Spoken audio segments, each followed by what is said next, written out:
Ich vergesse mir ist egal. So, wenn ich schwanger werden, Bruder, ich bezahle. Und ja, was soll ich sagen? Hab schon tausendmal verkackt. Sage ihnen, ich werde mich ändern. Also glauben mir das ab. Jesus. Immer noch kein Lappen. Trotzdem drücke ich aufs Pedal. Fuck, wenn sie mich verhaften.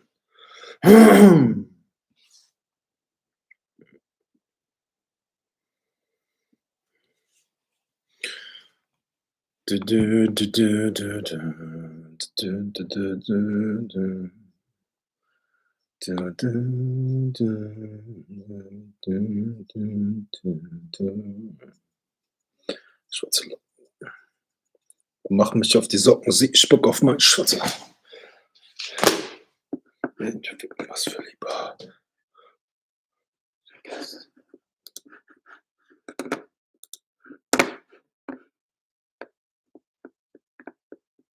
Oh.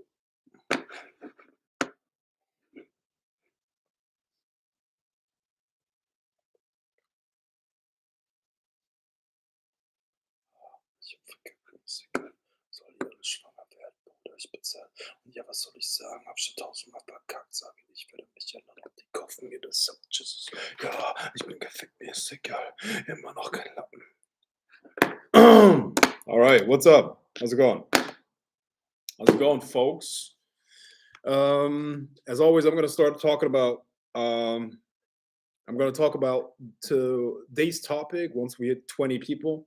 Until then, just put out your questions, okay? No matter what topic, I'm gonna, except for witchcraft, okay? Don't talk about witchcraft because I'll stop teaching witchcraft, okay? So just put your questions out there, and I'm gonna give you a good answer, okay? I'm a problem solver. That's who I am, okay? I'm pretty sure I can solve your problems. Just put them out here. Good to see you, Frank. What's up, Ali? Leonardo asks, do you have an OnlyFans? No, I have a bunch of girls that are on OnlyFans for me. I do not have an OnlyFans personally. Why? What's that? Do you listen, bro? You are you a guy? Are you a guy? If you're a guy, no chance, okay? But if you're a girl, just send me money. I'll send you nudes. Not a problem. You can get dick pics all day. Listen, I send all the women in the world dick pics if they pay me for it. I don't give a fuck. Seriously, no problem. Sure, sure. But if you're a guy, no chance. Sorry, I'm not. I don't go down that path. Yeah, that doesn't work. Is the title a typo? Nope. Hello, King of the Universe. All right, that's a new one. Yeah. So, as you know, I'm doing live streams every day, as long as there's demand for it. And so, let me know. What are your questions? What do you want me to talk about? What do you want me to solve for you? I'm all ears. Okay. We're talking about, listen, my new lifestyle coaching business. Okay. My life coaching business is going to contain a bunch of different areas. Okay, but number one, I'm going to show you how to create location independent businesses. Okay, just like I am location independent with my businesses, it literally doesn't matter where I am. I can travel all year. I'm still going to make money. Okay, so I don't have a job that makes me show up at 9 and 5 and then like 1 week of vacation or shit like that. Okay, so I'm going to give you business teachings and how to build a income that is location independent. You can literally be anywhere in the world, and you're still going to have money, good living. Number two, I'm going to teach you about relationships. Okay, I'm going to teach you how I structure my relationships. I'm going to show you how to have multiple women and how to organize that. Okay, because that's not easy. Also, how do you find high quality women? How do you screen them? How do you find them? You have to have a system in place, right? Now, on top of that, of course, there will be spiritual teachings, but not in the form of magic. It's more like how do you unlock the secrets of your own mind in order to make all of this happen? How do you unlock the secrets of your mind that make you literally thrive when everybody else crumbles? Okay, there must be something that I know. There must be something that I know that 99% of the population does not know that allows me to thrive in any situation and to create whatever the fuck I want. For instance, like the life that I'm living. So, how do you unlock the secrets of your mind? I have a whole host of different techniques that will unlock your hidden dormant power that you deep down know you have, but nobody showed you how to actually use it. You know, I'm going to show you how to access that power.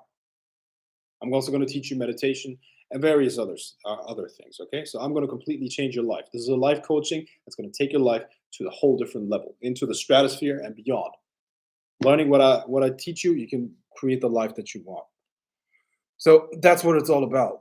So you can ask me questions in all of those areas. Okay, you can ask me questions about income that is location independent. How do you create that? You can ask me about relationships. You can ask me about um, the secrets of your mind, how to unlock that, and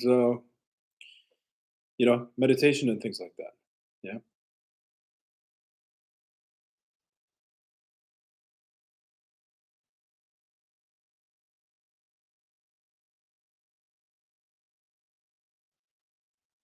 Frank, what you said worked. So I give away some money to my friend's son. I was in a grocery store. Someone brought my grocery item out of kindness, which rarely happens. Bought your grocery item. Okay, that's good. Yeah, awesome. Of course, what I what I said worked.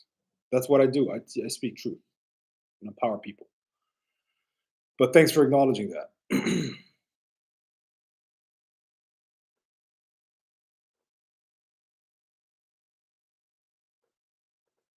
You said you like George Soros. Is there anyone else similar to study for investing purposes?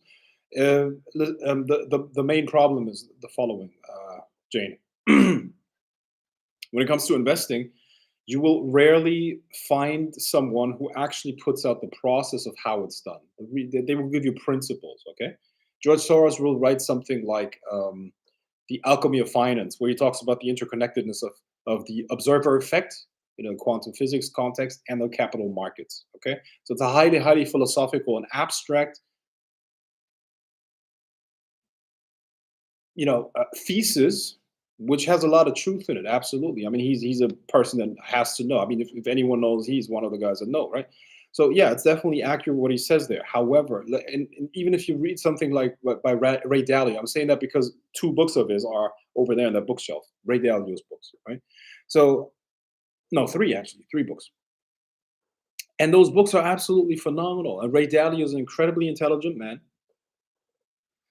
that is also extremely successful as a hedge fund manager, right? However, you have to understand that it makes no sense from a competitive advantage point of view that they actually break down the process of how to find stocks. Just understanding the economy, just understanding how different factors play into finding the price is not enough.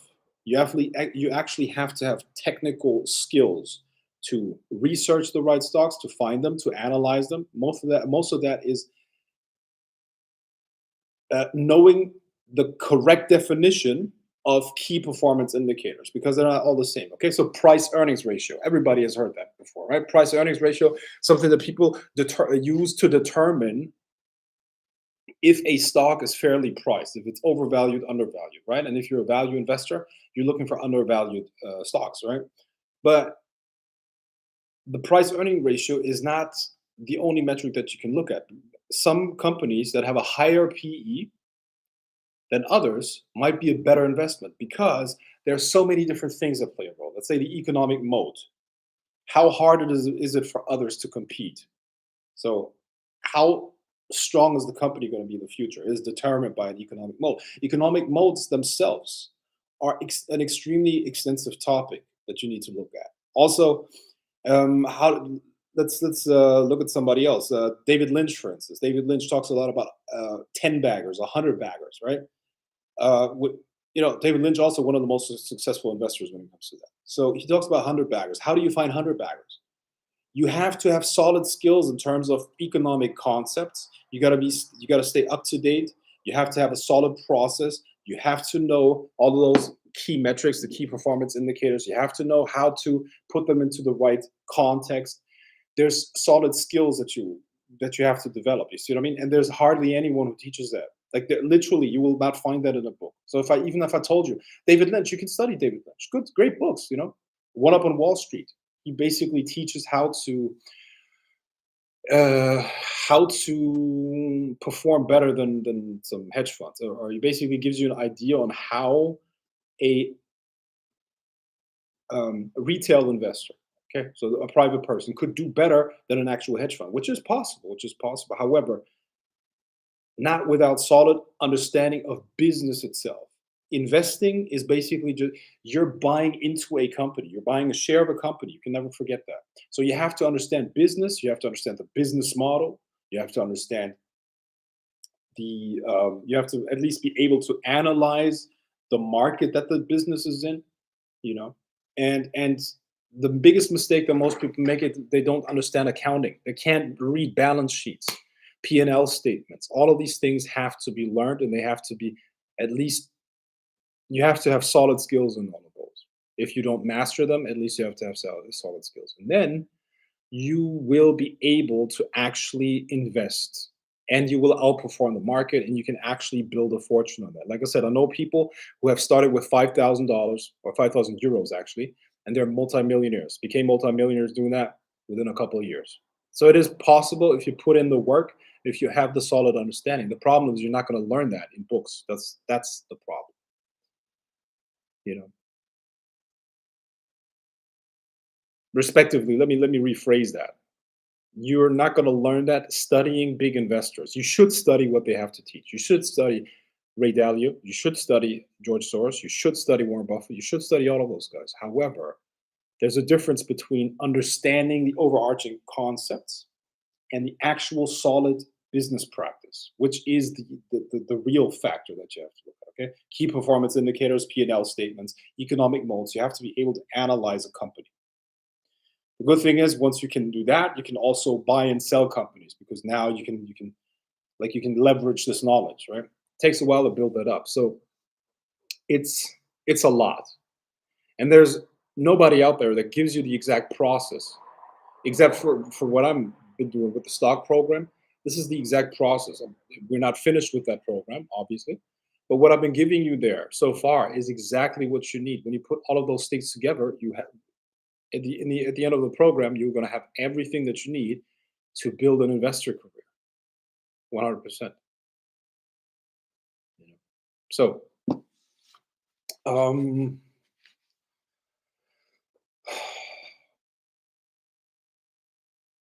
when you, I guess,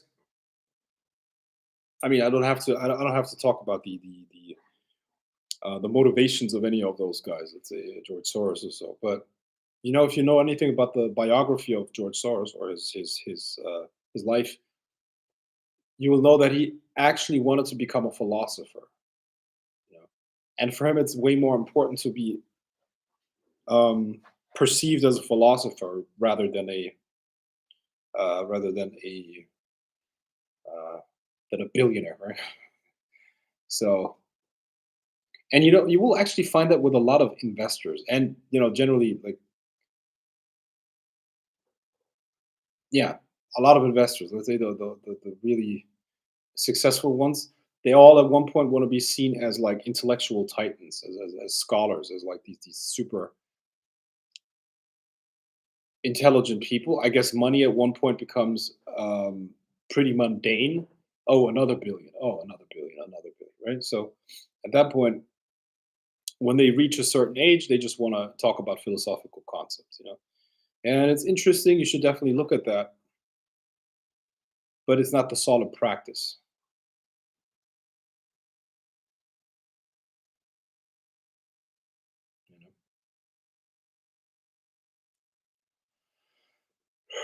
You know, you should study Michael Saylor. Incredible. Like it's fucking like sometimes once in a while you listen to people. And mind you, I'm pretty smart, okay? I'm pretty smart. But once in a while, you listen to people and you're like, holy fuck, how smart is that guy? Michael Saylor, also billionaire, but he did not make his money in investing. He's actually an engineer, and he built a company. Um, they provide, it's a SaaS company essentially, right? And that guy is so fun. It's incredible listening to that guy. Like what you ask us, or the interviewer asks a fairly simple question, and what comes out of his mind is like this incredible, like, holy fuck, like where did that come from? And the incredible knowledge and the depth that he has about the history of science and like engineering, physics, and how that plays into the capital markets and crypto. So if I mean, I would really recommend that you look at Michael Saylor. Incredible guy. Incredible. Which kind of makes it sad that people die, because he's like, I don't know, I guess he's like 60 years old or so, maybe a little bit older. And I don't know, he's going to make it till, I don't know how old. Like I'm sure he's going to take advantage of some life extension technologies, right? But people like that, people like him should be preserved for real. Like intellectual giant. Incredible. All right.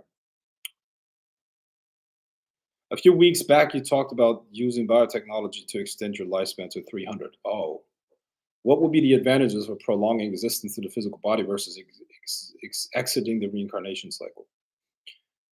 Well, that's to each their own. You see what I mean? But I am of the opinion that it is about, you know spirits over mind, mind over matter. Let's put it like that: spirit over matter. Okay, and the only reason why you and I are still alive for the most part, okay, is because the mind in some way or another conquered the physical universe. Right?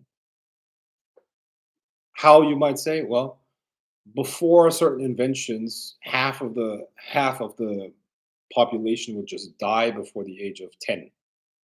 Okay, and those are the ones that survive birth itself. Okay, um, mind and intelligence, and I'm not just talking about purely cognitive ability, but I'm talking about, see, intelligence and life force are closely linked. Okay, life force is something that can be generated and drawn upon, which is a spiritual ability. Okay, so you can actually increase your intelligence through spiritual practices. But that's a side note. What I'm saying is that the the mind over matter, the conquering of the physical universe, is a challenge. One of the biggest obstacles that we have to that is physical death. So, if there's a way to use intelligence to overcome that obstacle, that will get us closer to godhood than anything else.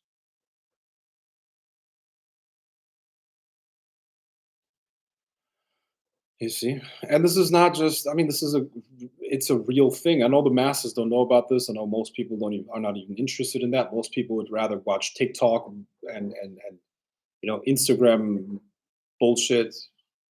where people bark at their dogs or whatever shit's out there right now, right? But then again, look, I mean, IQ is also distributed on a bell curve, right? So maybe you shouldn't be surprised that most people are fucking retards, man. Most people are really dumb. It's just a fact. Most people are really stupid. And what are stupid people going to do? They're going to do stupid shit, right? While the people that have, for whatever reason, more, intelligence, they're going to focus on other things. And I guess, I mean, that's the only explanation that I have. Why would people spend their time thinking about TikTok, and why would people, spend their time doing that shit when there are things like learning about immortality and how the human body can actually be extended like that, preserved, not just preserved. It's actually there are certain gene therapies where you can, on a regular basis, reset the age of your cells. So you age 20. Let's say you start at age 30. Okay, you reach the age of 50. Boom, you get a treatment. Takes your body, your biological age, not your chronological age, your biological age back to 30. Then you age another 20 years and you do the same thing. Boom. Right? There's this lady. Her name's Liz Parrish, and she did a experimental treatment, which was not FDA approved, but she did it. I think she went to South America to do that, and her biological age was literally reset by 20 years. So it's already possible. The problem is just it's not FDA approved, right? That's number one. But number two, one treatment costs like $1 million. And that's in South America, where $1 million buys you way more. The costs. I mean, if you would do that in the US, it would be like 10 million or 20 million or something. So the treatments are costly, but the technology already exists. You see what I mean? You know that billionaires invest in life extension technologies, don't you? You know that, right? So you tell me, are they stupid? Is Jeff Bezos dumb? Or is he like an idiot that just likes to throw his money out of the window? So to me, it makes sense from a lot of angles. You see, makes sense from a lot of angles. So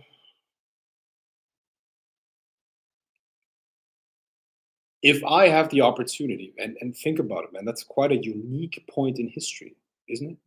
I mean, this is such a unique point in history. Like, think about the philosophical consequences of humans not having to die anymore, or at least significantly extending their lifespan. So let's say the age of 300, 400, 500. That's one of the most fundamental what's the word? Transformation in our self understanding, or self understanding, or self image that has ever existed. Okay, there are a couple of those transformations that have been going on in our understanding of ourselves throughout the history, right? So there was, let's say, and I'm talking about rather recent history. Okay, so there was a time where people believed that the Earth was the center of the universe, right?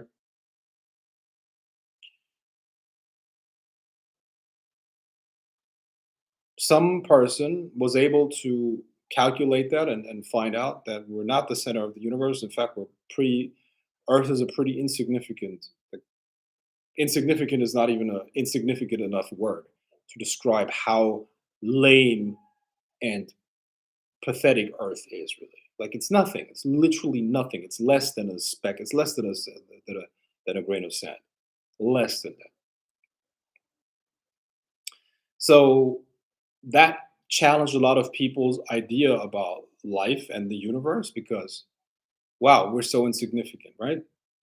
They call that the first great humiliation.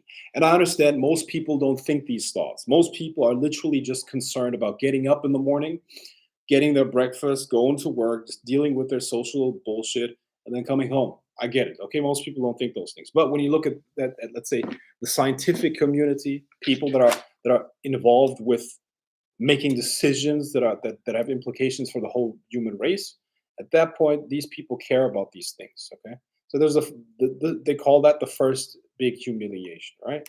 And then there are a couple of others, but at the end of the day, the biggest one is probably evolutionary theory that allows to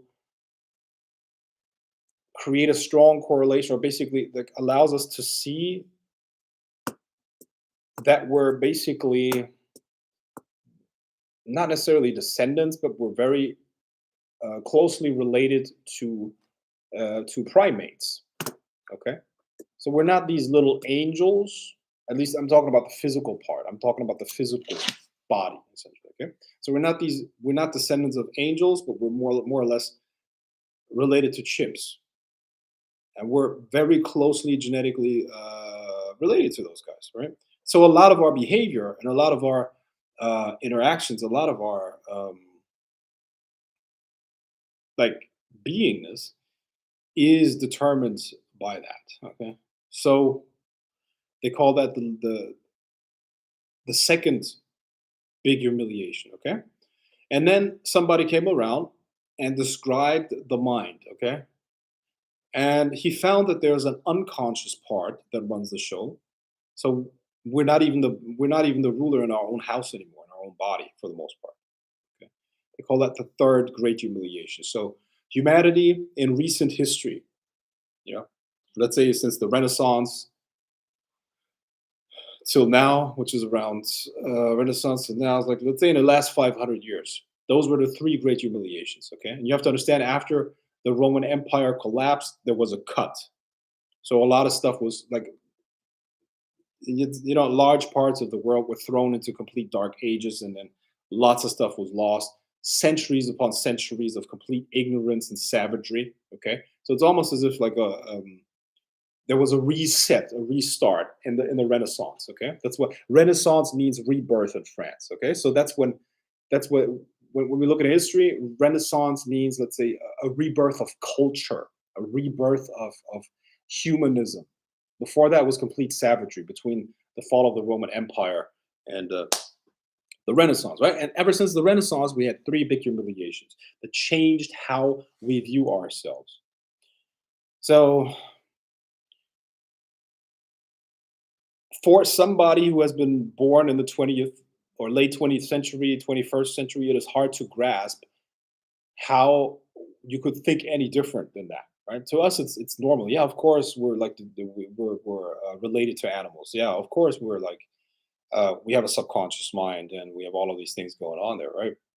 But that's not self-evident, and it wasn't for the people in past ages. You see what I mean? So, what does it do, and what does it mean for our understanding of ourselves if death is eradicated?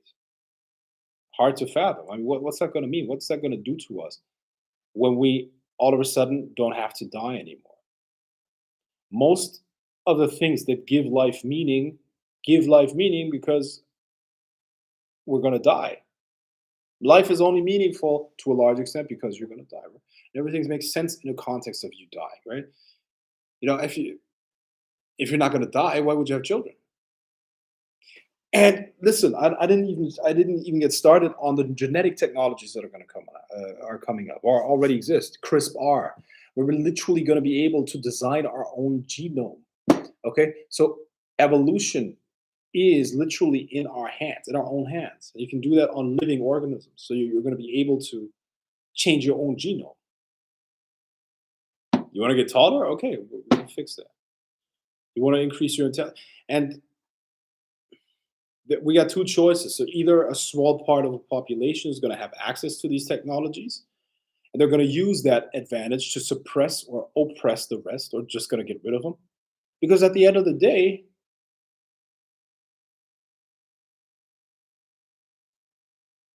do you have that much in common with them anymore?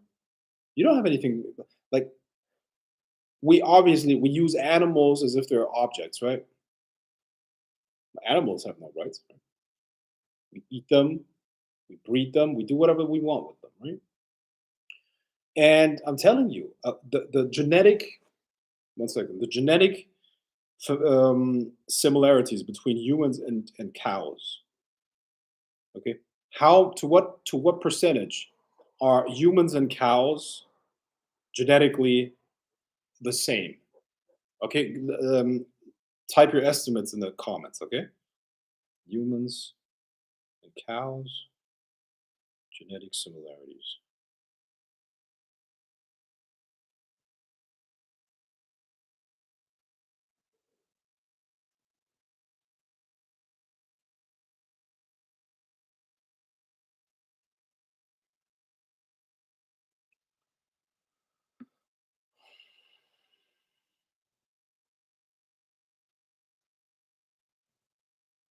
I see 85. I see 76. Yeah, you're not far off, guys. It's 80%. Okay, so you cows and humans are 80% identical when it comes to their genes, right?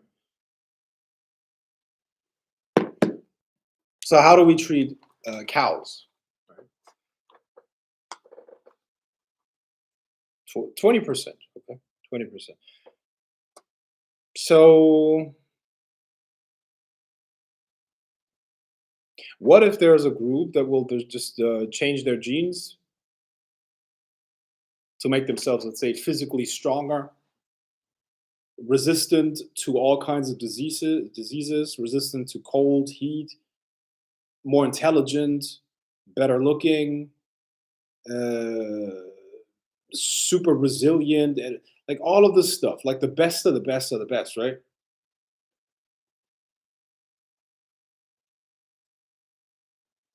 There's literally no logical reason why they should why they shouldn't wanna why they would want to entertain humans, right?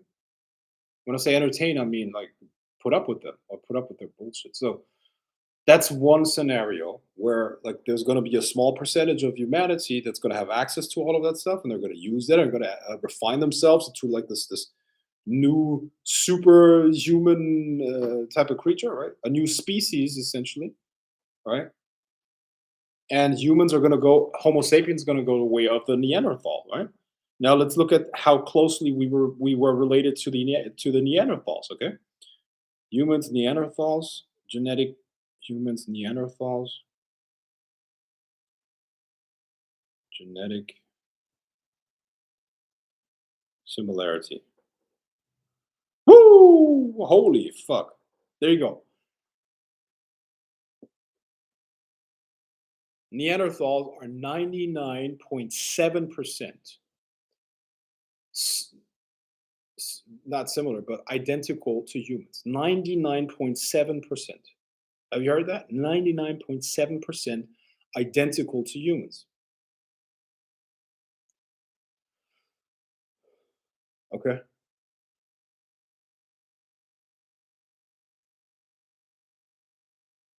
99.7%. That's crazy. Okay. So, where are the Neanderthals? They're all dead, right? So, let's say there are groups of people, and over time, they use more and more technologies, and then they change their genome by like 2%. Still 98% human, but you know they're going to be something else. And what now? What if that new species that has been self-created is, like I said, is completely superior in terms of intelligence, in terms of strength, in terms of resistance to diseases? You know, why would they want to deal with us? Or I mean, obviously, I'm hoping to be one of those genetically modified people, right? But why would they deal with humans? For what? What reason? I don't care. I don't get it. So these are legitimate problems that we're going to have in the future, right? Legitimate problems that we're going to have in the future. I'm not even kidding, and that's unprecedented in history. It's not an easy problem to solve, man. And then, of course, you got the other option where this technology is going to be available to everyone. These technologies are going to be available for everybody. Everybody can extend their life. Anybody will be like improved in some way or another. Right?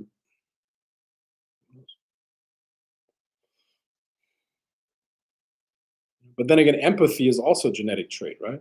What if you could modify the person so that they don't feel empathy for others anymore? You see? So at that point, man, it's a, it's a mess. it's not. It's not going.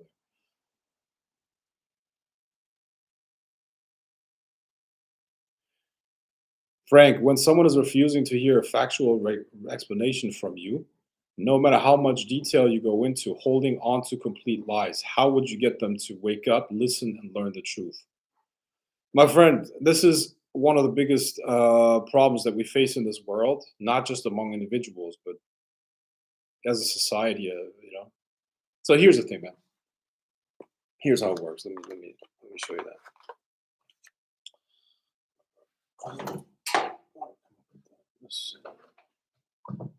I'm just getting a piece of paper so I can draw something for you. So, um, have you ever worked with an Excel spreadsheet, Stu? You ever worked with an Excel spreadsheet?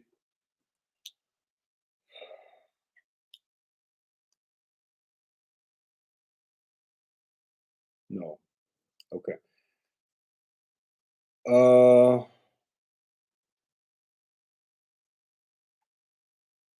okay, let me put it like this. Okay, so an opinion, and we only have opinions. We only have opinions about the world, okay?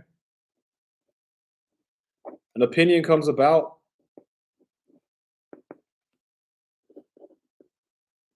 when a person in their mind takes fact A, fact B, fact C, fact D, fact E. They take all of those facts, which is data, and then they create an opinion out of that. Everybody has their opinion about the world on different topics based on the data in their mind. Okay?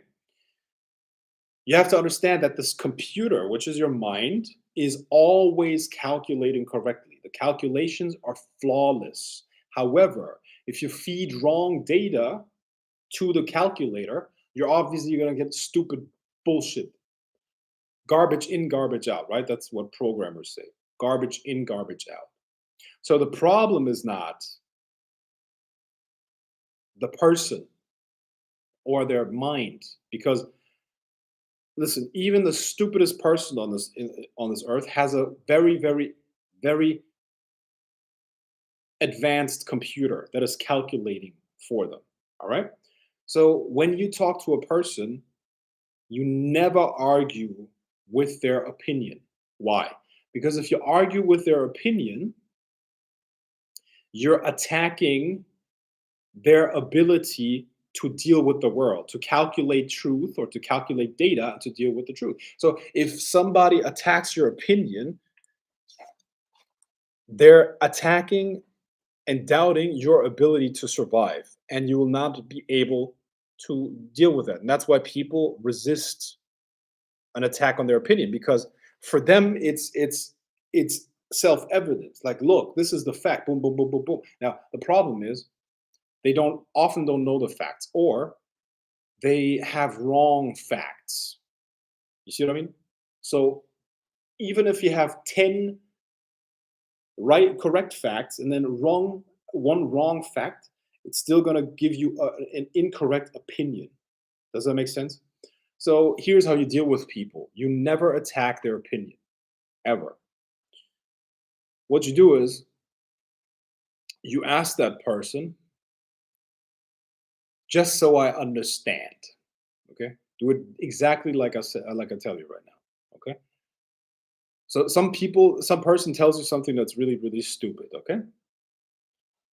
That's obviously untrue. Okay? Or you called it a complete lie. So you don't attack that. You don't tell them, listen, you have no idea. That's a lie. No, you don't talk to them like that. Here's how you do it. You tell them in these exact words. Okay. First, you confirm or you validate them. Okay. I understand your opinion. Okay. I respect your opinion. or something like that. You validate them, boom. Just so I understand, how did you come to this conclusion? Okay. And then the person is going to begin to lay out their calculation process. They're going to tell you this is it. This is one fact. This is another fact. This is another fact. This is another fact. And this is how I came to the conclusion. Okay. This is my opinion now based on those facts. Now you can go into those facts and work on those facts. You can tell them, listen, this is actually not correct. There's actually something else, some other data that changes that fact. You see what I mean? And then they will be ready to adjust their opinion. Okay, but if you just attack the opinion, they will feel offended and they will feel like they're going to resist. Okay, so you never attack the opinion. You let them lay out the process on how they arrived at the opinion, and then you can change their mind by changing the individual opinions or the individual facts that led to the opinion. Does that make sense? All right. So let me give you an example.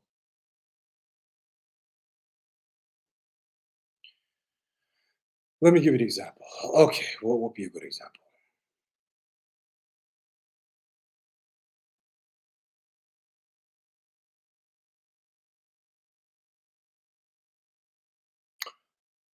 Um,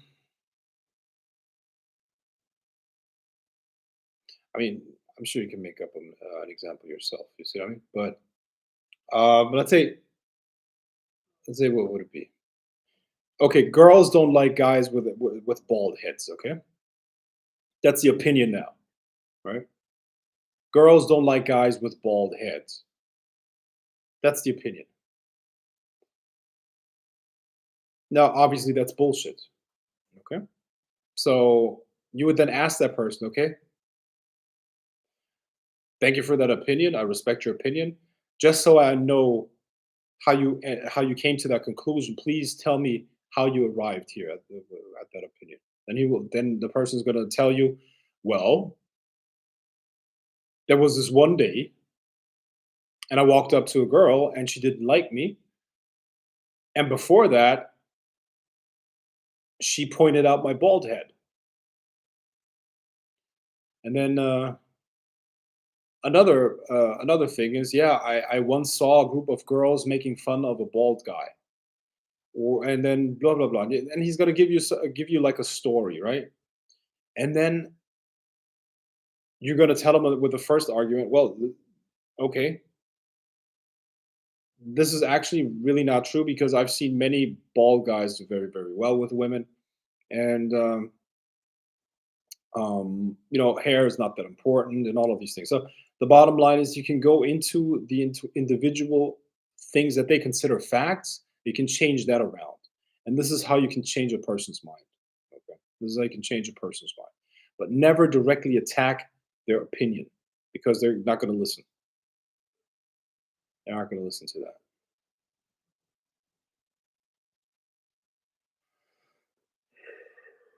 Okay.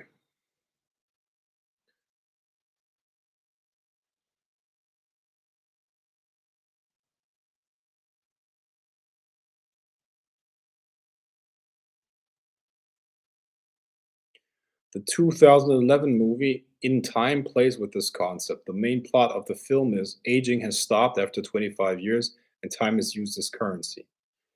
The rich can live indefinitely and the poor are mortal. Wow, not bad. In Time. Interesting. I see what you're saying and I'll try that, but I have tried to ask questions which will lead them to work it out for themselves. Yeah, but I mean, you're not responsible for anyone else, right? Are you responsible for them?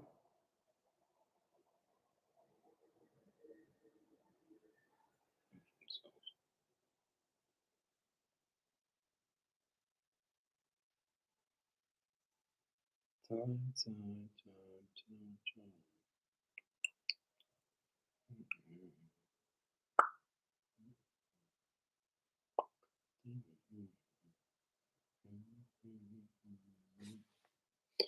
Time, time, time, time.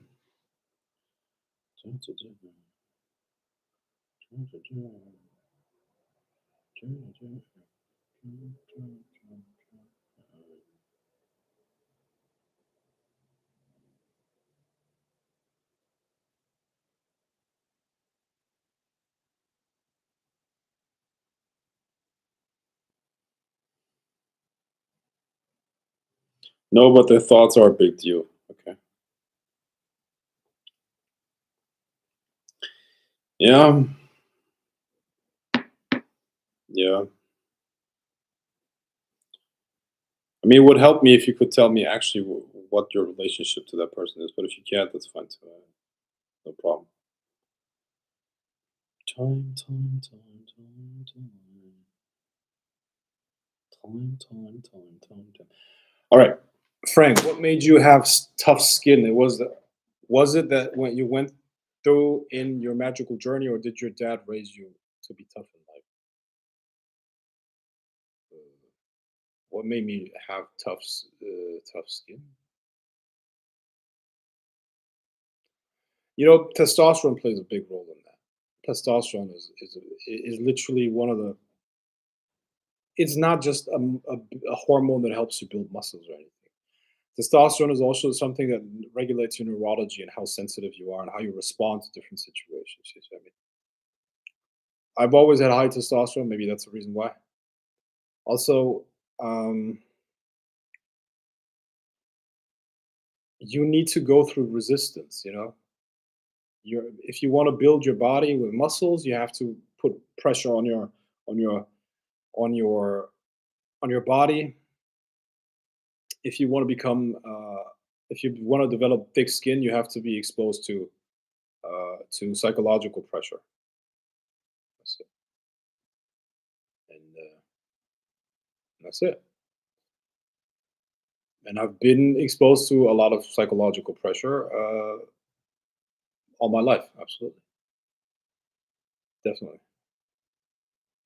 much more than the people around me. That's for sure. So that's a good thing, you know. It's a good thing.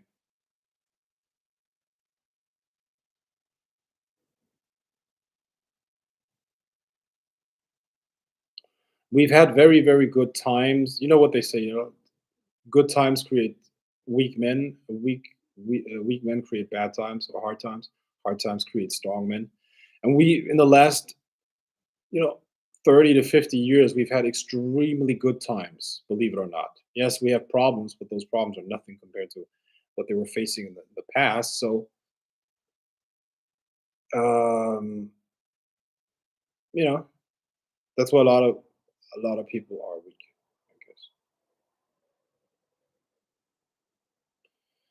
But I mean, I don't know. I guess so. I guess I've been exposed to psychological pressure in a lot of situations.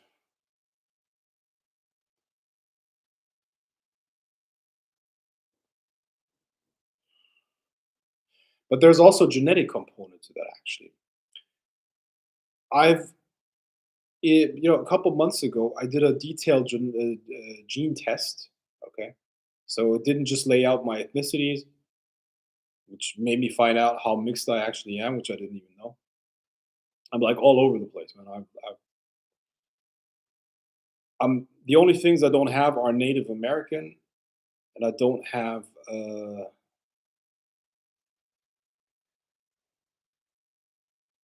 yeah, something. But I have a lot of ethnicities in me. But in your genes, you can see everything. Literally, you can see like your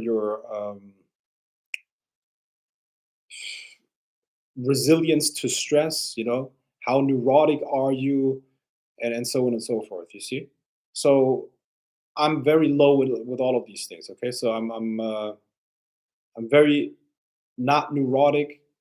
I have very little fear of pain. Pain pain tolerance is high with me, as well as fear of pain is small, or I mean little. You can actually see that in a genome. Okay, so my fear response is very low, if that makes sense. I am the opposite of fearful, you might say. Okay. I, and fear of pain is essentially the fear of like punishment, or the fear of doing something wrong, or the fear of being ostracized or shit like that. A lot of people can't, they just can't deal with other people not liking them, which is a weakness. I mean, I consider that a weakness. I'm sure in a biological and evolutionary context, it makes sense. Not everybody can be the same. If everybody was like me, if everybody would have the same psychological makeup as me, um, society wouldn't be able to function, right? Because I'm kind of like a self-guided person. I really don't give a fuck what people think of me. I just do whatever the fuck I want because I know personally it is right, and I keep doing it. I'm like a natural leader, if you will. Okay, I can take responsibility. I'm not afraid to take responsibility. It's always been like that from a very early on, from a very early age. There are stories my mother tells me. You wouldn't believe what I was doing at 5 years old. Not that I was like leading. I was actually leading guys of my age. That's true, but like resilience. I always had a lot of resilience, and I'm not tooting my own horn. It's just a fact. Okay, I'm just saying how it is. But I also have weaknesses. Okay, I have weaknesses. Absolutely. You wouldn't want me to be your counselor. Trust me. You don't want me to be your counselor. Okay, because I'm actually I'm very much more disagreeable than agreeable. Okay, so if you want like cuddling, if you want to be like um if you wanna hear sweet talk and all that shit, I'm not the guy for that, if that makes sense. You see what I mean? Or let's say a counselor. When I'm not talking about sweet talk in a romantic context, because I'm actually very good at that. Okay, I'm a very charming guy. I'm very romantic too. But I'm talking about the like a counselor that listens to people's problems and can emote with that. It's like, oh yeah, you did that. Oh what? Oh, this happened to you. Oh, I feel so bad for you. Oh, I'm not that type of guy. You see what I mean? But you need people like that. I'm not saying that's bad, but I'm not that type of guy. All right. So, and the funny thing is, you can actually see that in the genetic makeup of a person. So, to an extent, I'm sure genetic factors play a role too when it comes to what's called toughness. But not everybody has to be tough. I believe as a man you should be tough, but I don't want tough women. Why would a woman be tough? You see what I mean? So you need both, you know. And I'm not saying that mine's specifically good or bad or whatever. I'm just stating the facts. You see what I mean? So I'm personally a little bit disagreeable. I have very low fear, anxiety, very low. Um, Competitiveness and dominance is very high, and resilience is high, and all that shit. And very low fear of pain, which if you're reckless could be a problem, right? So I have the personality profile for certain things. Right? Once again, I would not be a good counselor. Don't have me work in with let's say primary school, or working with like with you get what I mean. Okay, so I'm good for certain situations. I'm really bad at others. So I guess it's about knowing who you are, I would say. So mental toughness and all that stuff. Toughness is good, okay, but not for each situation. Not everybody has to be tough. Not everybody has to be tough. Okay, so um, yeah, let's keep it at that. And I recommend you all let your genome be analyzed. There's a great site for that. A great business called Genome Link. Genome Link. All right. So they're gonna take your blood.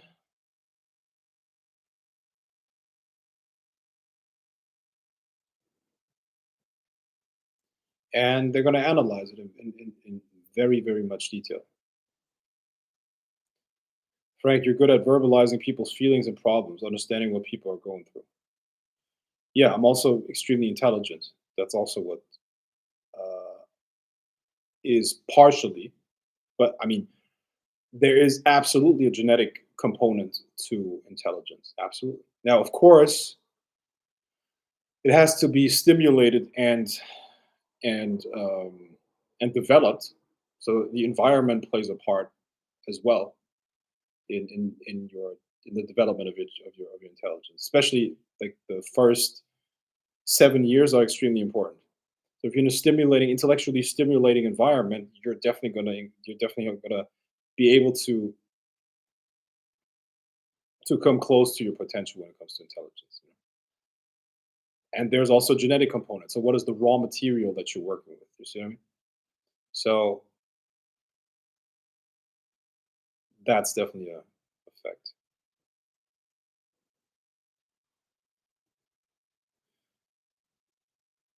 What was your toughest breakup and how did you get through that? Have you ever felt in love with someone you thought was your soulmate? Everybody's heart has been broken, I guess, or most people's heart. Right? Like, how can you be 37-year-old and never have your heart broken? Of course, my heart's been broken, 100%. But what I'm honestly proud of, what I'm honestly proud of, and I swear on my life, I never begged a woman to be with me or something like that. Like in honesty, never did that. You know, and um, they always came back. They always came back and wanted to reconcile. The last one, it's not long enough. It's not long enough ago yet. But outside of those, every single girlfriend tried to reach out to me again, and except for the first one, I never gave him a chance. Never gave him a second chance. So it's not a you know. So they always come back, I guess.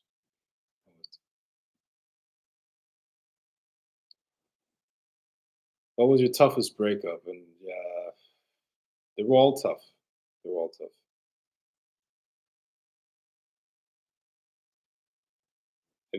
Have you ever felt in love with someone you thought was your soulmate? Of course, I've been in love. Of course, I've been in love. Like, what kind of question is that? Yeah, oh yeah. I'm human. Of course, I've been in love. What do you mean? Yeah, Frank, you're good at verbalizing people's feelings and problems, understanding what people are going through. Yeah, don't cry watching a sad movie.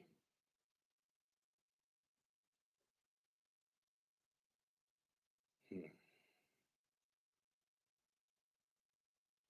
There has been music that moved me to tears. Absolutely, yes. Um, Movies.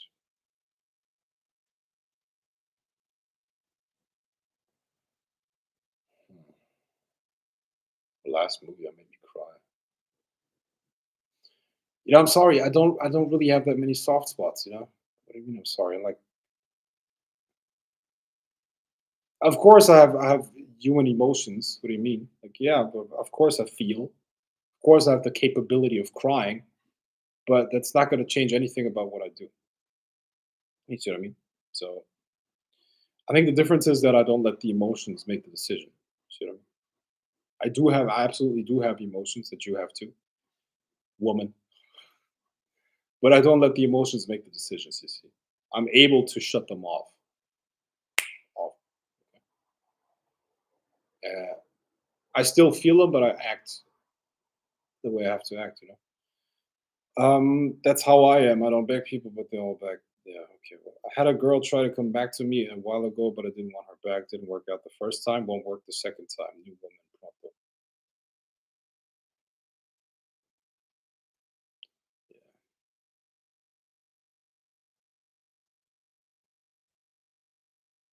And it's not even out of like getting back at her or getting back at those ones. Basically, I just move on.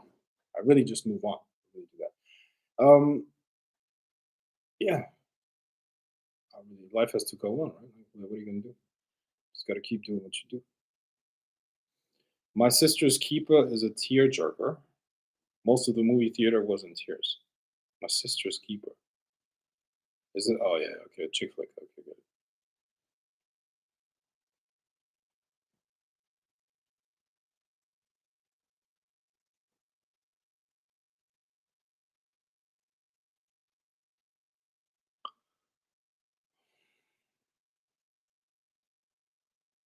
For some reason, I would have a problem respecting a man that starts crying because of a movie, especially because some stupid bullshit like Sister's Keeper or whatever. Look, no offense, okay? I'm sure you love the movie. I'm sure it's a great movie.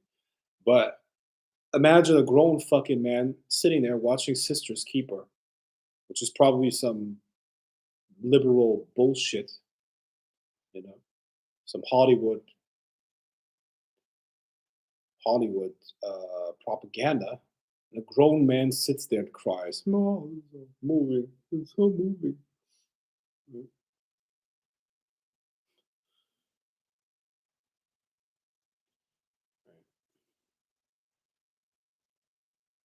Did you know that the military has problems finding new recruits because they're all like they're all completely out of shape and don't have the hormones anymore. They all have low testosterone and are weak as fuck.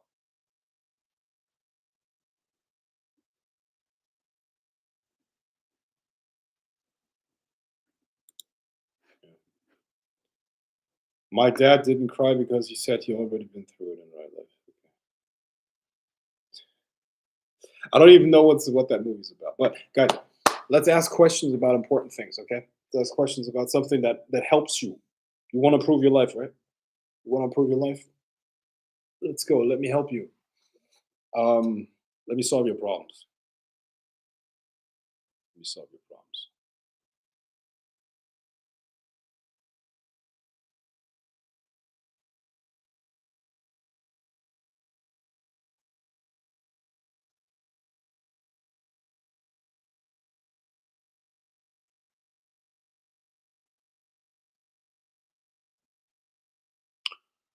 I would like to hear your opinion on the Gnostic texts, which state that the Earth plane was designed to be the demiurge by the demiurge as a type of prison to feed off the energy of spiritual beings. Well, I'm not going to talk about magic anymore.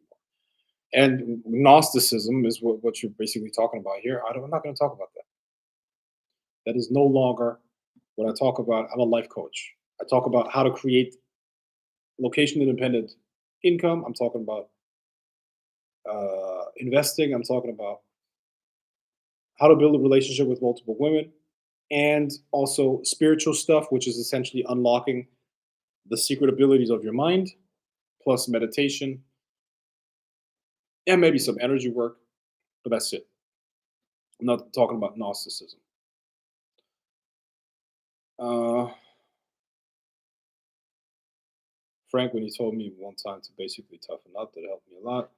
I like you teach accountability.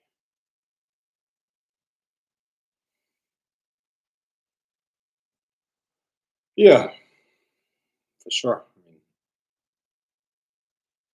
what is your net worth? Oh God, you for real? It's $5. $5.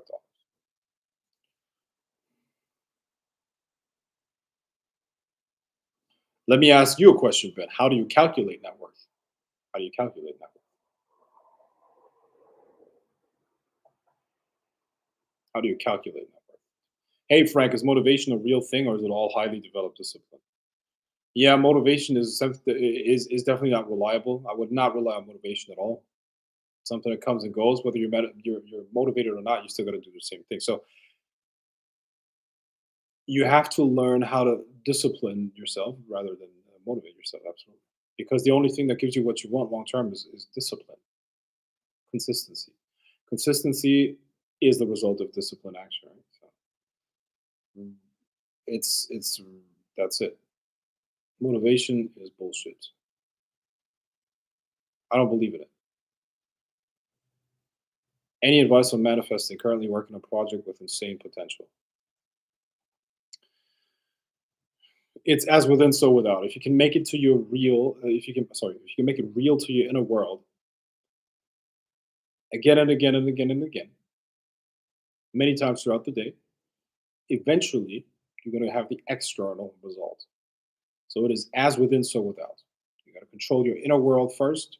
You got to experience the situation that you want to experience externally, internally first. And eventually, when you do that long enough, you will eventually experience it externally. That's it. And what does that take again? Discipline. It takes consistency in visualizing it, consistency in experiencing it internally. You know, the total wealth of an individual, company, or household taking account of all financial assets and liabilities. Okay, well, that's you googled that. That's nice. All right, good for you. You could have just said assets minus liabilities. How about that? Assets minus liabilities. But yeah, you're correct, John. That's the definition, the long-winded definition of network. Determination instead of motivation. Hello, Frank. Good to see you. How are you doing, Alfredo? How's it going? Ben John.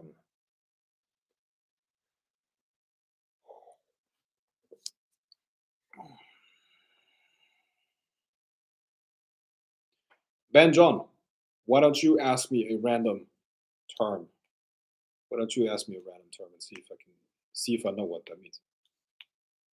A random financial term. Go ahead. Let's see if I know what it is.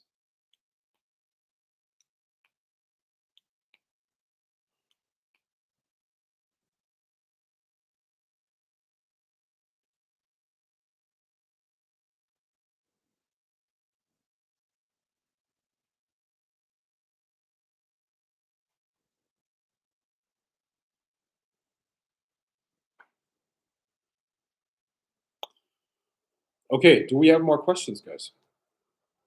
Cap rate. Jesus.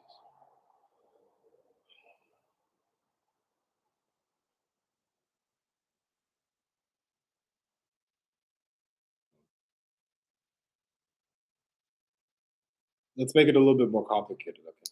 Cap rate is obviously something that you would use to calculate the return on investment of your real estate. Frank, do you spend most of your time as the observer of your emotions? And do you experiment with your emotions more than letting them unfold naturally? Yes, exactly. That's exactly how I deal with that. Because my emotions are just a tool. Uh, yeah, it's just a tool. And it's not that I control them 100% of the time. Absolutely not. You know, but when I need to control them, I can control them. That's really what it is about. You don't have to be in control and like control your inner world 100% of the time. That's not the point. But in key moments when you need them, when you know, okay, I should do this now. Most people will be like, okay, I should do this, but I can't. For some reason, I'm procrastinating. For some reason, I'm not doing it. Okay.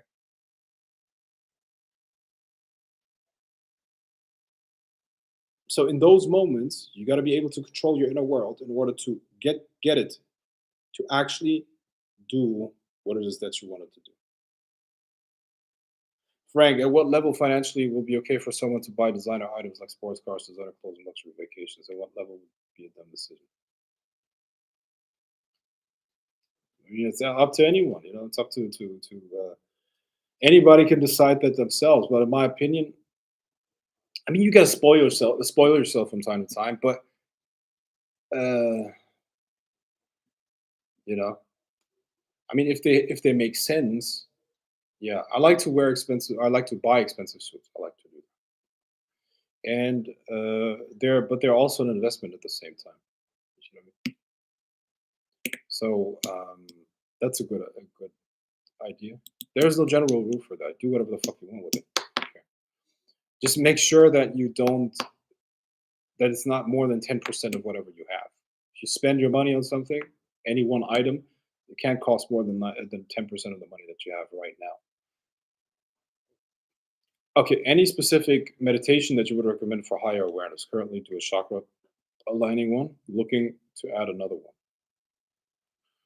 There's a did I put that meditation on YouTube? I might have put the infinity meditation on YouTube. That's a good one. Like a Rolex is an asset. A Rolex is a really there are exceptions because they can actually increase in price or increase in value. You see? So they're like an exception, but most luxury items will decrease in value. So Rolexes are actually investments. Yes. They can actually increase in price, which is pretty dope. But most cars are definitely liabilities. Most cars are losing value very fast. Fire, thank you, G. You're welcome. No problem. Absolutely.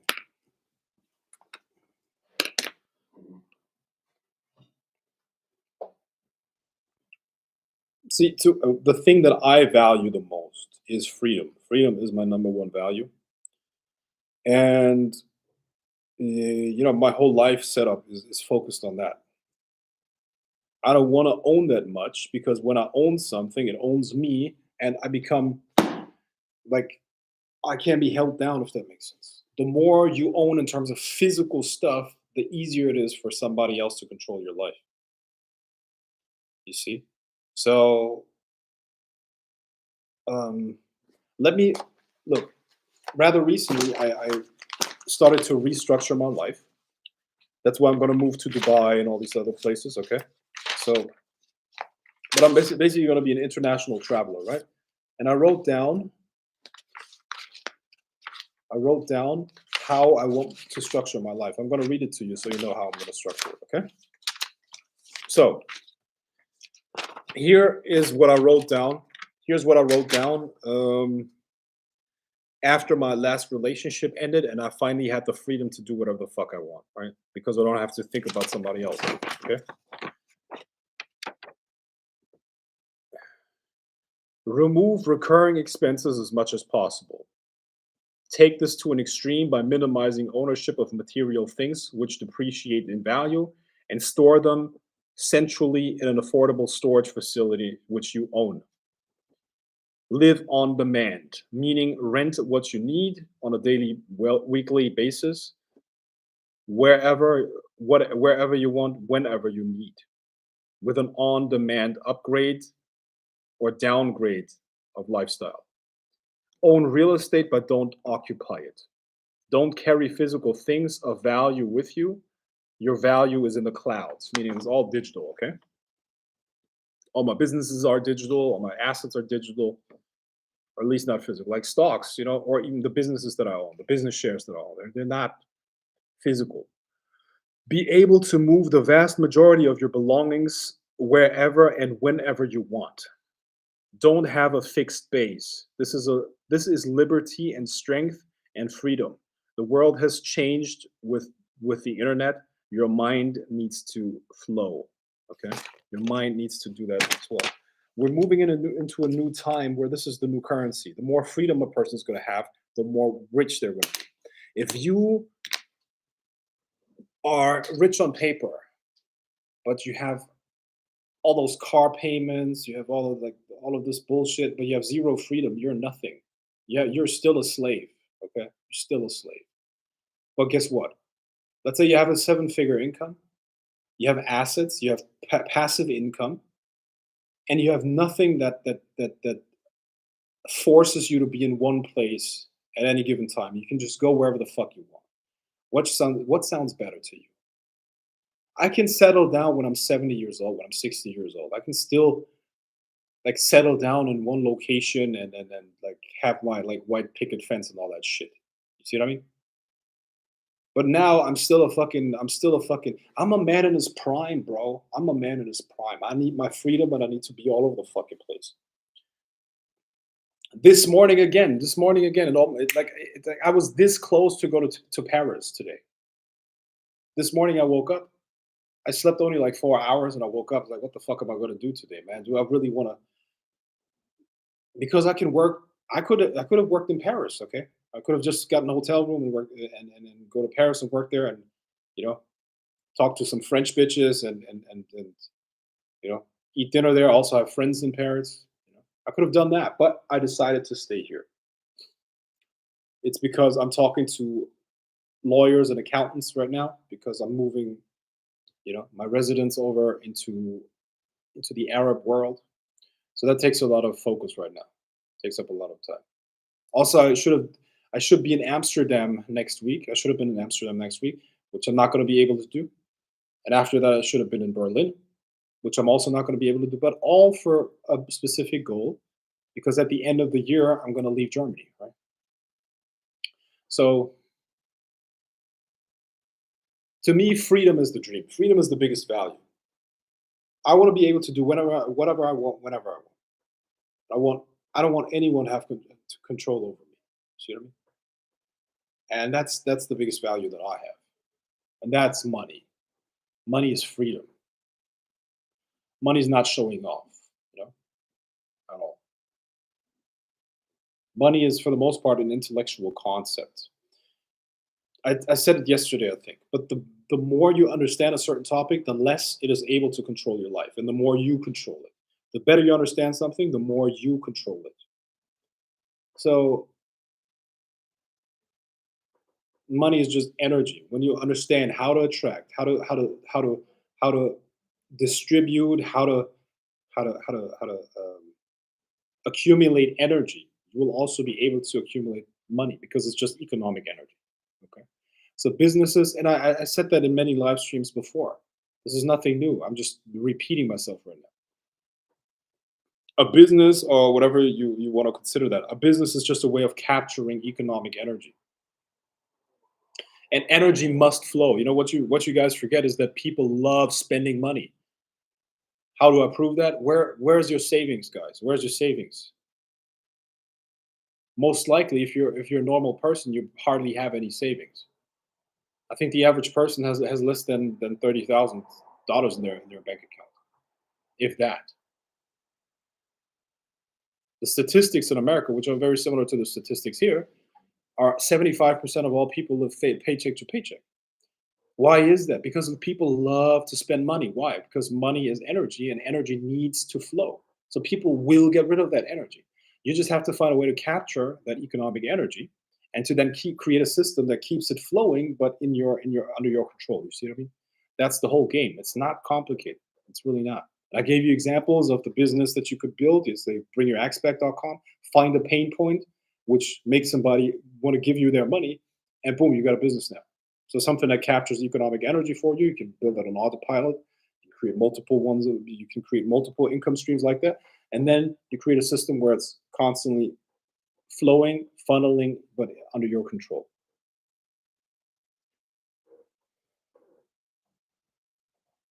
Um,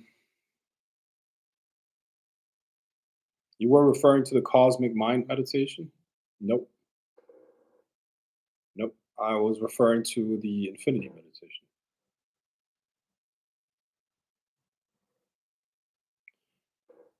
You mentioned direct learning and photo reading in the past live stream. How are they done, and what are some other materials, resources to learn more on the subject?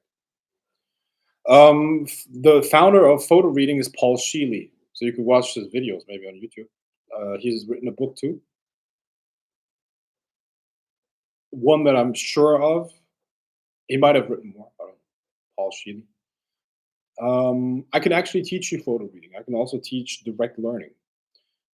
Direct learning is something that builds on photo reading. Uh, it's a little bit hard to explain right now.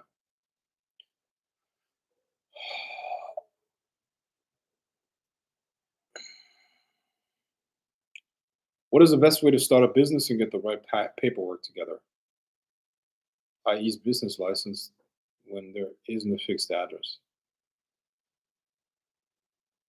Uh, that completely depends on your jurisdiction and the country that you're in. You see what I mean?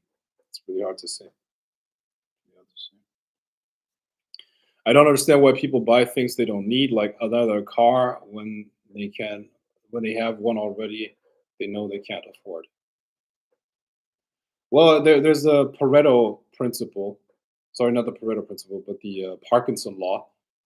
It's people will always spend more than they have. Around 120% of their income will be spent by people. So unless you get a handle on how to avoid that, you will always spend more than 100 than 100% of your income. That's why most people aren't dead. Frank, I could definitely see you being a pimp. You're a player for real. And how do you have those many women hitting up you? How do you have those many women hitting you up?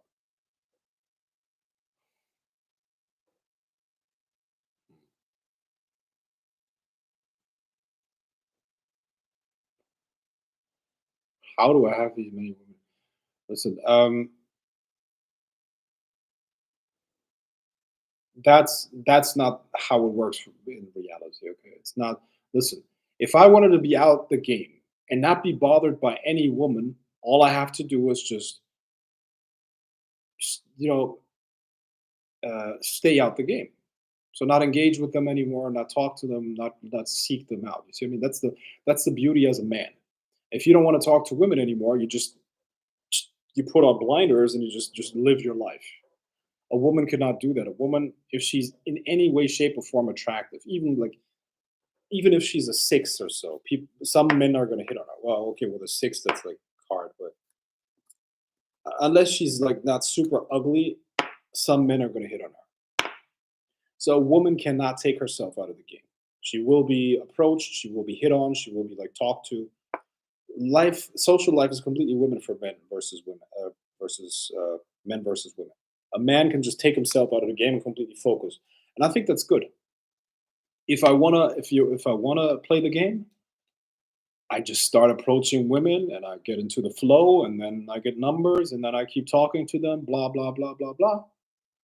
The problem is that when you talk to most girls or a lot of girls, in the back of their mind, there's always this commitment issue.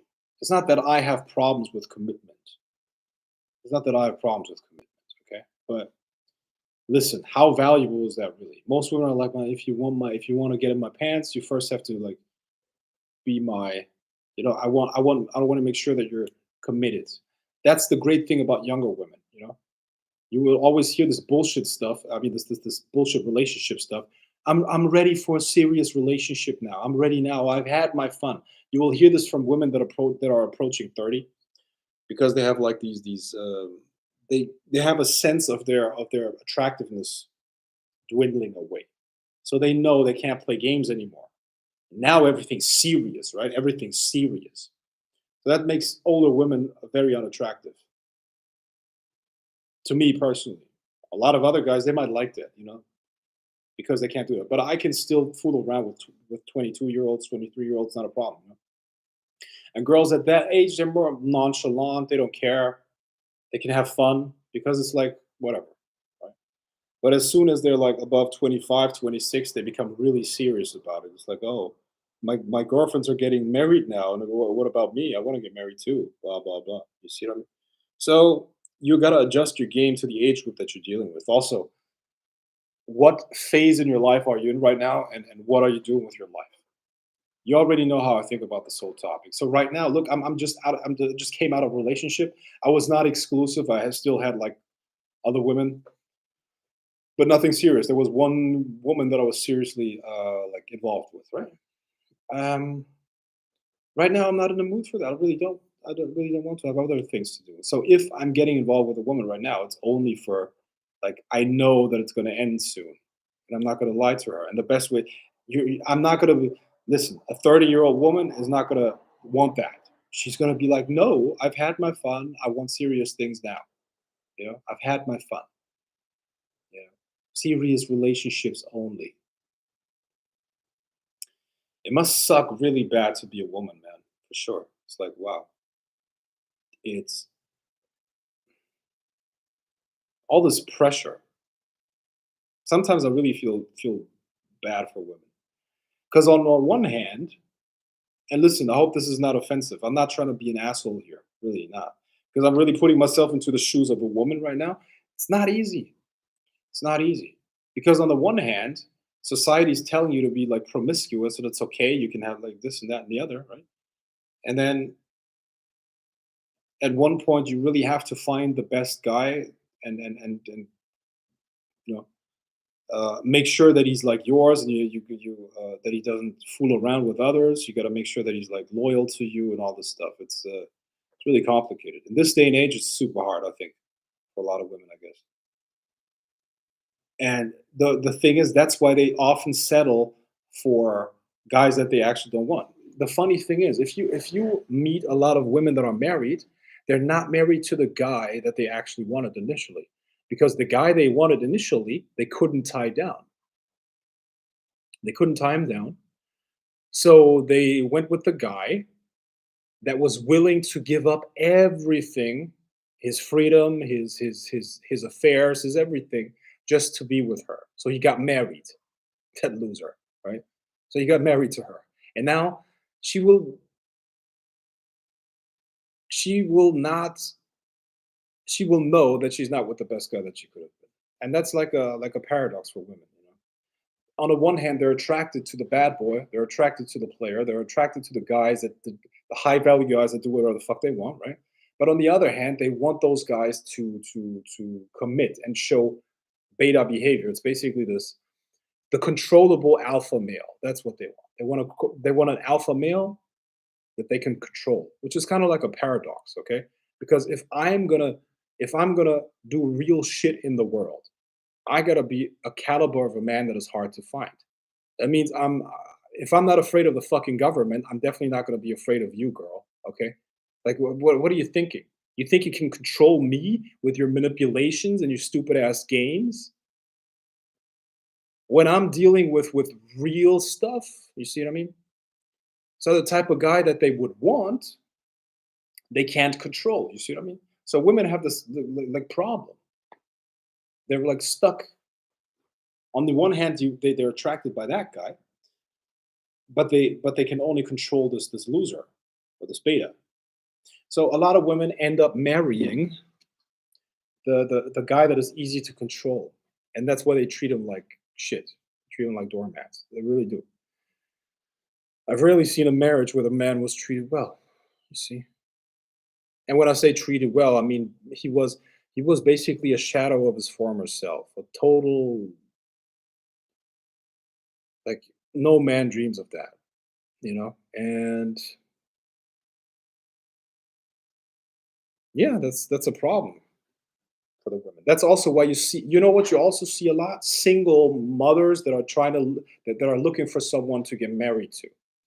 So they're getting with those guys that they can't control, but they're attracted to them. They get a baby from them, and then these women then try to find a guy that is there to pay the bills and take care of them. And in return, he gets a little bit of attention and sex once a month or so. You know, most marriages though they're sexless, right? Believe it or not. Yes, most marriages there's not that much going on. What are your thoughts on porn? Avoid it at all costs. What do you want that?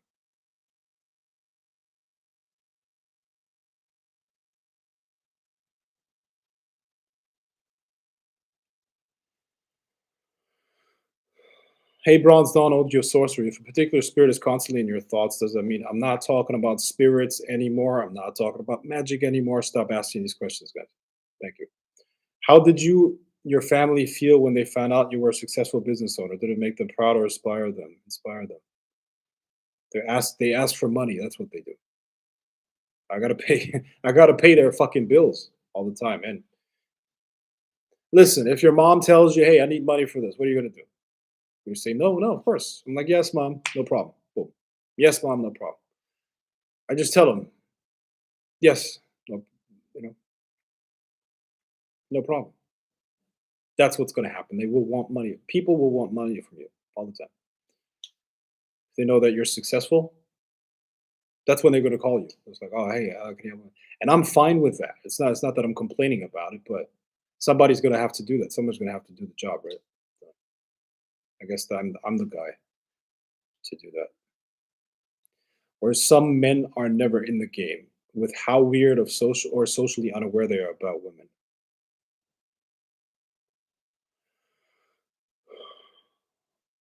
Uh,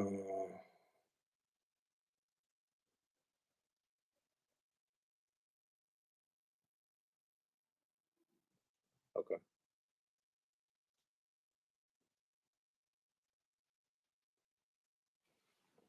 Go with Japanese girls.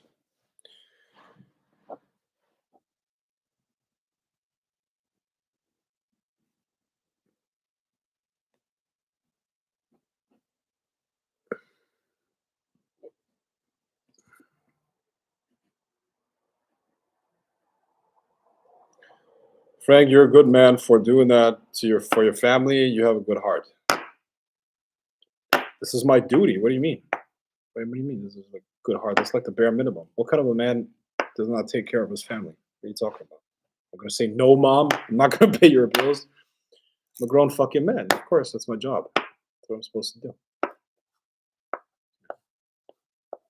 mean, she paid a lot of my bills when I was a child, right? So, do I have an obligation? Yes. Sure. That's how I see it, literally. It's like I'm obligated. I'm indebted to my parents because they raised me. I'm the only reason why I survived. I'm the only reason why I didn't starve when I was a child. They raised me to the best of their ability, and now I'm here, and I gotta repay a debt. That's how I see that. Gotta repay a debt. That's what a man has to do.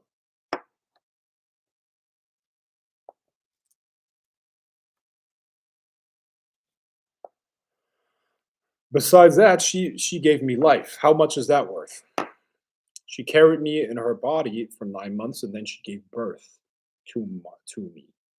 How much is that worth? How much is that gonna cost? See what I mean? So yeah, my mom obviously any amount my mother wants from me is gonna she's gonna get it. But I know she's never gonna ask for too much because she's not that type of person. You know, my mother has a lot of flaws, but she definitely loved me and still does. So that's good. My mother and my not even my sister, not even my sister. I do have a sister. She's older. She's my older sister. Yeah, I know she loves me, but at the same time, it's not the same thing, obviously. So I think my mother is the only woman who's ever gonna love me and has ever loved me for sure, and that's okay because that's how it's supposed to be. And that counts for all of us guys. Okay, for all of us men here, you will never have a woman that will actually love you. They will love what you can do for them, and that's okay. That's how it's supposed to be. So, I mean, besides your mother. Most cultures prefer sons because they take care of them in their older years, while daughters join other families. It's true. Some parents are proud when their children succeed, especially when they become a boss. Yeah. Yeah, what sounds better? My son is a crack addict, or my son is a junkie, or my son's a loser. What about yours? Of course, boss sounds better. I mean,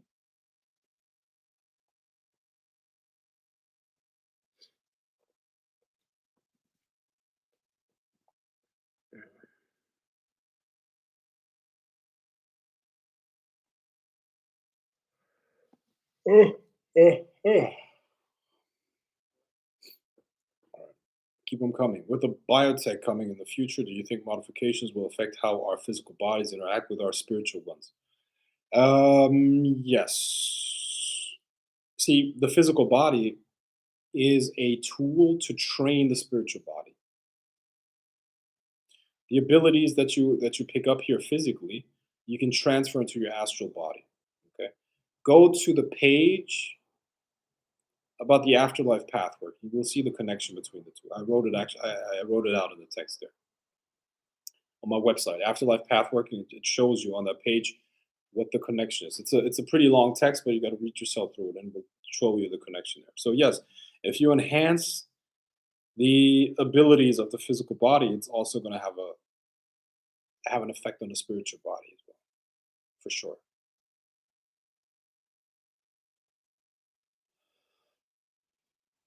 Absolutely. So the extensions and expansion in the microcosm is going to affect the macrocosm. It's beautiful.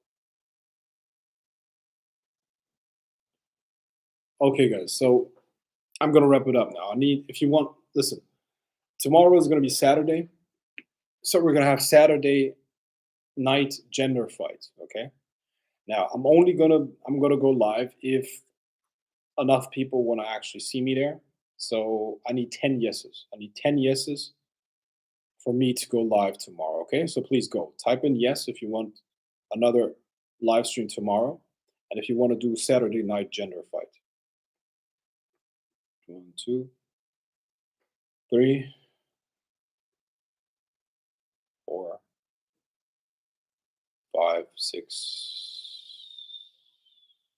7,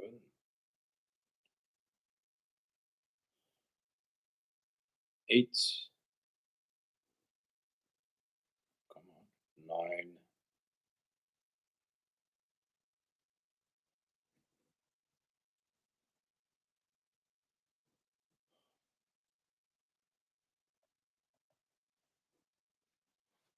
I need 10 yeses, guys. I need 10 yeses.